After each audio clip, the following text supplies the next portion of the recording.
जोड़े जोड़े फलबा मंगाईब दौरा सजाईब हो।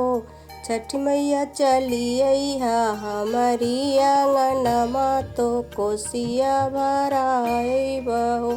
छठी मैया चली अइहा हमारी आंगनमा तो कोसिया भराईब। गोबरा से आंगना लिपाईब चौका पुराईब हो।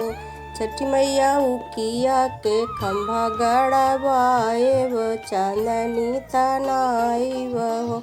छठी मैया उकिया के खम्भा गड़वाईब चांदनी तनाईब।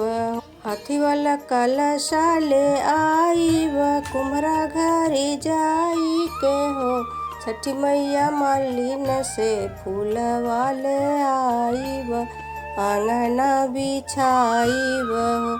छठी मई मालिन से फूलवा ले आईब आंगना बिछाईब हो। ठेकुआ लड़ुआ से कोसिया भराईब ठेकुआ लड़ुआ से कोसिया भराईब हो। छठी मैया कलशा ऊपर दियरा जलाईब पाना फूल चढ़ाईब हो। छठी मैया कलशा ऊपर दियरा जलाईब पाना फूल चढ़ाईब। मनमा के असरा पुराई दिलू बंसा बढ़ाई दिलू हो। छठी मैया रखिया हमर बबुआ सलामत पैया तोहर पूजी ले हो। छठी मैया रखिया हमर बबुआ सलामत पैया तोहर पूजे ली हो। छठी मैया रखिया हमर बबुनी सलामत पैया तोहर पूजे लाहो। बबुआ के दिहा बुद्धि ज्ञानमा बलैया सब दूर करिहा हो। बबुनी के दिहा बुद्धि ज्ञानमा बलैया सब दूर करिहा हो।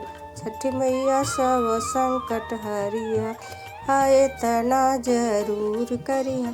आरती के थाली सजाइला दियरा जलाईब। छठी मैया तोहरी आरतिया उतारेला गुना तोहर गाविला हो। छठी मैया तोहरी आरतिया उतारेला महिमा तोहर गावेली हो। छठी मैया भूखल बानी छठी के बरतिया अटल सिंदूरिया मर रखिया हो। छठी मैया अटल सिंदूरिया मर रखिया हो।